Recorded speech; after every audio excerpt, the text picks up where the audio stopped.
रूबिका जी, बात यहाँ भारत की है। और कमाल की बात ये, अमेरिका, चीन, ईरान, इराक, वियतनाम, वेनेजुएला, पता नहीं किसकी किसकी चर्चा कर ले गए लोग। हम्म। और इतना ये अमेरिका को गाली देते रहते हैं, फिर भी इनकी बीजिंग वाली यात्रा नहीं हो पा रही है। बड़ा दुखद है। बड़ा प्रयास किया इन्होंने, चीन को लेकर बहुत प्रयास किया। पहले होता था ना, खूब होता था, यहाँ से कम्युनिस्ट नेता, उनके बच्चे सब वहां मौज करने जाते थे। अब बंद हो गया है। लेकिन आज जो भारत के लोगों ने देखा है, उसको ठीक से देखना चाहिए। प्रधानमंत्री नरेंद्र मोदी और कनाडा के प्रधानमंत्री मार्क कार्नी का जो ज्वाइंट स्टेटमेंट है, उसको सुनना चाहिए। और प्रधानमंत्री नरेंद्र मोदी ने बहुत स्पष्टता से टेररिज्म, रेडिकलाइजेशन और एक्सट्रीमिज्म, इन तीन शब्दों का इस्तेमाल किया है। इन तीनों का जीता जागता उदाहरण ईरान का खामेनेई शासन है। ईरान और ईरान के लोग हमारे मित्र थे, हैं, हमारा सांस्कृतिक जुड़ाव और रहेगा। बिल्कुल। लेकिन वो खामेनेई जो महसा अमीनी को गायब करा देता है और पता नहीं चलता है, वो खामेनेई जिसके शासन में कोई भी मुस्लिमों का फिरका वहां चैन से रह नहीं पाता है, वो खामेनेई जिसको छोटी सी बच्ची के सामने, जिसके शासन में एक कुर्द को मार दिया जाता है, वो खामेनेई जो सिर्फ और सिर्फ ईरान की बदहाली लेकर आता है, वो खामेनेई जो महिलाओं को बुरके में बांध देता है, वो खामेनेई जिसके यहां हजारों लोगों की हत्या होती, उनका उसका कोई मामला तक नहीं चलता है, वो खामेनेई जिसने वहां के लोगों को पाषाण युग में लौटा दिया, मध्य युग छोड़िए, पाषाण युग में लौटा दिया। और वो खामेनेई बताएगा। और मैं फिर कह रहा हूं, अयातुल्लाह अली खामेनेई बहुत लोगों के श्रद्धा आस्था के केंद्र थे, उनका सम्मान करना चाहिए। लेकिन खामेनेई न राष्ट्रपति थे न प्रधानमंत्री। इसलिए भारत सरकार अगर किसी राष्ट्राध्यक्ष के तौर पर किसी को शोक संवेदना देती है, और एक रिलीजियस सुप्रीम लीडर, दोनों का फर्क पता होना चाहिए। मैं 3 दिन से देख रहा हूं कि लोग अलग अलग तरीके की डिबेट कर रहे हैं। न वो प्राइम मिनिस्टर थे, न वो प्रेसिडेंट थे। रिलीजियस सुप्रीम लीडर को कंडोलेंस देने, कंडोलेंस मैसेजेस भेजने का अपना एक पर्सनल तरीका होता है। भारत के हित इजराइल से जुड़े हुए हैं। कमाल की बात तो यह है कि कांग्रेस अगर इन लोगों को सुने, तो इतने ताकतवर नरेंद्र मोदी है कि इजराइल जाते हैं, नेतन्याहू के साथ बैठकर एक प्लान बनाते हैं और कहते हैं कि मैं जब चलूंगा तब तुम ईरान पर मार देना। हाँ। इतना ताकतवर प्रधानमंत्री, और उसी प्रधानमंत्री को कहते हैं कि ये कायर है। ओके अब इसीलिए पहले 3 और लोग, फिर मैं आती हूँ हर्षवर्धन जी। एक लाइन बस, हाँ, एक लाइन और, हाँ। एक लाइन। वही मार्क कार्नी, उनका एक इंटरव्यू है जो सबको सुनना चाहिए। उनसे इंटरव्यूअर ने पूछा कि मिडिल पावर के तौर पर भारत और कनाडा क्या नए सिरे से अपने रिश्तों को तैयार कर रहे हैं। मार्क कार्नी ने कहा, कनाडा को आप मिडिल पावर कह सकते हैं, भारत आज मिडिल पावर नहीं है। भारत आज दुनिया की ग्लोबल पावर्स में शामिल है, लीडरशिप में शामिल है। उसकी जो ट्रेजेक्ट्री है वो दुनिया देख रही। तो मुझे लगता है जो लोग आज ये रुदन कर रहे हैं, वो सिर्फ और सिर्फ भारत के विरोधी हैं। भारत को किसी भी तरह से ग्लोबल स्टेज पर नहीं देखना चाहते। वो चाहते हैं कोई वो भारत कभी चीन की कठपुतली रहे, कभी अमेरिका की रहे, हम दोनों की नहीं। विवेक श्रीवास्तव, बीजिंग के लिए टिकट कराई जल्दी। अगर एक नेता खोमेनी बुरा था या अच्छा, ये डिबेट नहीं है। डिबेट है वो बुरा था या अच्छा। क्या यूनाइटेड स्टेट्स ऑफ अमेरिका इस देश, इस पृथ्वी का मामा है कि वो जाकर के एक देश में डिसाइड करेगा कि कौन नेता होगा? चाहे बांग्लादेश हो, इमरान खान को जेल में डाला पाकिस्तान में, फिर आप गड़बड़ कर रहे हैं। मतलब यहाँ पे इसलिए घुसके मार के उसको मारना जस्टिफाइड था। नहीं, ये तो ये कह रहे हैं। नॉट से दिस। एक तो ये जो आप ये लेफ्ट नैरेटिव चलाने की कोशिश करते हैं, इन्होंने ऐसा कुछ भी नहीं।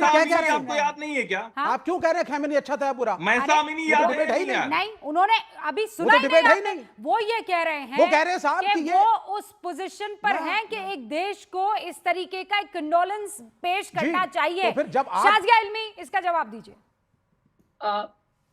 जी, मुझे लगता है 6:23 तक रूबिका, ना हम चिल्ला सकते हैं ना बर्दाश्त भी कर सकते हैं किसी और का चिल्लाना। तो मुझे उम्मीद है कि आप सब लोग मौका देंगे और थोड़ी देर के लिए चुप बैठेंगे। कोई एक इंसान ना एजेंडा को चला रहा है। सबसे पहले मैं बताऊं आपको, भारत के लिए और हमारी पार्टी के लिए और मेरी सरकार के लिए राष्ट्र प्रथम है, और जो भारत की विदेश नीति है उसका मूल सिद्धांत यही है। तो किसी भी दबाव, किसी भी लॉबी या किसी भी विदेशी एफिडेविट पर आधारित हमारी फॉरेन पॉलिसी नहीं है। और इसीलिए भारत किसी भी अंतर्राष्ट्रीय युद्ध में कोई पॉन या मोहरा ना बनेगा और ना किसी को इजाजत देगा बनाने के लिए। ना उस एजेंडा का हिस्सा होगा। हमारी सबसे पहले जिम्मेदारी है 140 करोड़ भारतीयों के लिए।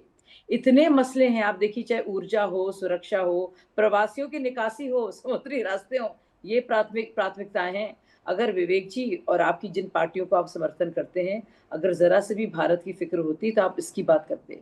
और सिर्फ भारत के मुसलमान हैं जो पुरसुकून तरीके से अपना रोजा और इफ्तार कर सकते हैं, सहरी से लेकर इफ्तार तक।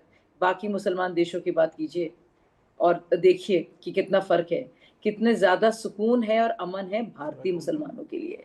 ये भारत की विदेश नीति के ताकत। और सुनिए, नहीं, मैं पहली बार बोल रही हूँ, अपनी पार्टी और अपनी सरकार के लिए बोलूंगी, तो मैं और आपकी तरह ना मैं ईरान, ना मैं खमेनी के लिए या फिर नेतन्याहू के लिए नहीं खड़ी हूँ। मैं सिर्फ अपने भारत के लिए खड़ी हूँ, जो हमारी देश की अहमियत है, जिसके लिए है, और जो काम हमारी प्रधानमंत्री की विदेश नीति कर रही है। और नहीं, इसके साथ साथ एशियाई संतुलन का क्षेत्र है। भारत के संबंध में इजराइल से रक्षा, टेक्नोलॉजी, ईरान से भी हमारा ऊर्जा और चाबहार रहा है। खाड़ी देशों में लगातार निवेश, प्रवासी सुरक्षा का काम चल रहा है। तो नहीं, मैं और कह रही हूँ, मैं कुछ और कह रही हूँ यहाँ पे। नहीं, आखिरी चीज, तो आप बताइए, हम क्यों मोहरा बने? आप क्यों चलाएंगे एजेंडा? हमारे देश के जो प्रधानमंत्री हैं, जो हमारी सरकार है, वो तय कर रही है, और उस पर हमें पूरी तरह से ना सिर्फ नाज है, पूरी तरह से हमने उनको ये बात करने के लिए वहां भेजा है। आप या यहूदियों की नहीं, कुर्दों की बात कर लीजिए, आप जूस की बात कर लीजिए, शिया सुन्नी की बात कर लीजिए, मुस्लिम खाड़ी देश जो ज्यादातर सुन्नी, उनकी बात कर लीजिए। बहरीन में शिया है लेकिन सुन्नी वहां का प्रीमियम है, या फिर ईरान है, सवाल है, उस सवाल का जवाब अभी भी मुझे नहीं मिला है। मैं एक बार बस दो और मेरे मेहमान, उसके बाद वी कैन डिबेट। हाँ, तहसीन पुनावाला और अशोक सज्जनार साहब मौजूद है मेरे साथ। तहसीन, भारत का जो स्टैंड है, उसको जिस तरीके से आज कांग्रेस के तमाम साथी कह रहे हैं कि ये कायरता है, भैया मोदी का क्या अभी वास्ता है? ये लोग आपस में जब भिड़ मर रहे हैं तो। थैंक यू रुबिका जी, आपके साथ शो में शिरकत करने का मौका मिला। मेरा भी रोजा है तो थैंक यू, और मेरा भी रोजा है तो उम्मीद करता हूँ कि ज्यादा मुझे चिल्लाना नहीं पड़े। ये बात गलत है रुबिका जी कि भारत का क्या वास्ता है। मैं संक्षेप में समझा दूं। मान लीजिए हम 4 रोजगार है यहाँ पर, 4 रोजगार माशाल्लाह। एक पहले 3 तो अपन ऊपर, नीचे ये विवेक जी को गिन रही हूँ मैं। हाँ, गिन दीजिए उनको। ओहो, आनंद बहुत भी अच्छा, अच्छा आनंद भी है। 5 हो गए। पर आनंद रोजा खोलने का चॉकलेट्स खाएगा, ये मुझे पता है, और रसम में चॉपस्टिक्स खाएगा। बट कमिंग टू द जो मैं आपने जो ये देख रही हूँ, व्यूअर्स लिख रहे हैं, आनंद जी नहीं, मैं विवेक जी के लिए बोल रही हूँ। विवेक जी, आप कुछ खा रहे नहीं खा रहे मुझे नहीं पता, पर गालियां बहुत खा रहे हैं अभी।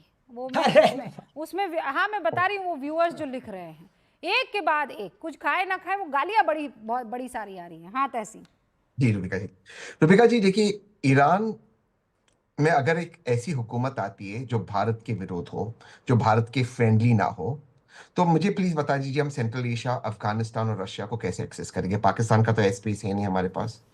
मान लीजिए एक ऐसी हुकूमत आती है जो कंप्लीटली अमेरिका के कंट्रोल में हो, तो पाकिस्तान अपनी सारी सेना उसके वेस्टर्न बॉर्डर जो ईरान के साथ है से हटाकर उसके ईस्टर्न बॉर्डर यानी कि भारत के वेस्टर्न बॉर्डर पे हटा देगा। ये बहुत बड़ी संभावना है। भारत के और ईरान के ऐतिहासिक संबंध है, हजारों साल पुरानी संबंध। और मैं डॉक्टर रंगनाथन की बहुत इज्जत करता हूं, उन्होंने जो चीज कहा, इसराइल ने हमेशा हमारी मदद की, मैं इस चीज से ऐसे इत्तेफाक रखता हूं, मैं मानता हूं। बट ये चीज भी है डॉक्टर रंगनाथन, आप ये चीज को आपको समझना चाहिए। जब यूपीए की हुकूमत थी, यूपीए 1 यूपीए 2, आपने बिल्कुल सही पूछा था रूबिका जी को। आप जानते हो इसराइल भारत का नंबर 2 आर्म सप्लायर बना था यूपीए के दौरान।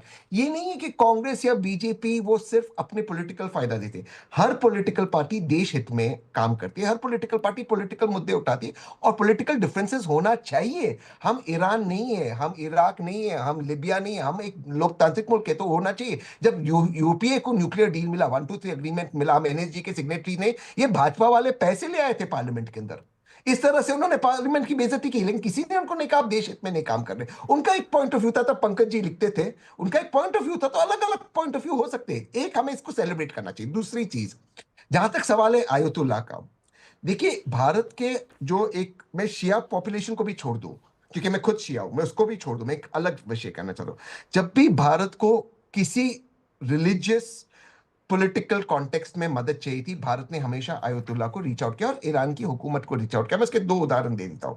जब 2016 में आदरणीय प्रधानमंत्री गए थे ईरान, उसके बाद उन्होंने तब आयतुल्लाह से मुलाकात की, उसके बाद हाल में जब 2025 में ईरान पर बॉम्बिंग हुआ, तब भी ईरान ने एक एक्सेप्शन बनाया भारत के स्टूडेंट्स के लिए, तब भी बना एक्सेप्शन, भारत के स्टूडेंट्स निकले थे और एमईए ने बहुत अच्छा काम किया, भारत के स्टूडेंट्स निकले थे ईरान के बाहर। हमारे जो संबंध है, मैं ये बात बिल्कुल हर्षवर्धन जी की मानता हूं कि वो कोई संवैधानिक पद पे नहीं थे, लेकिन उनके अच्छे संबंध थे भारत से। Okay. उनका जो परिवार, 10 सेकंड और लूंगा, उनका जो परिवार का हिस्सा था वो भारत से आते थे, उनका परिवार भारत से वो ईरान शिफ्ट हुए थे। तो मुझे लगता है not prime minister but government of India, एक रिलीजियस लीडर जिनके एक ऐतिहासिक संबंध थे भारत से, उनकी पैदाइश उनके परिवार की भारत की थी, उस हिसाब से अगर कंडोलेंस देते, बट हमारा न्यूट्रल स्टैंड ही रखते, इजराइल भी हमारा दोस्त है और हम इसमें न्यूट्रल है, तो मुझे लगता है उसमें ज्यादा दिक्कत नहीं होती।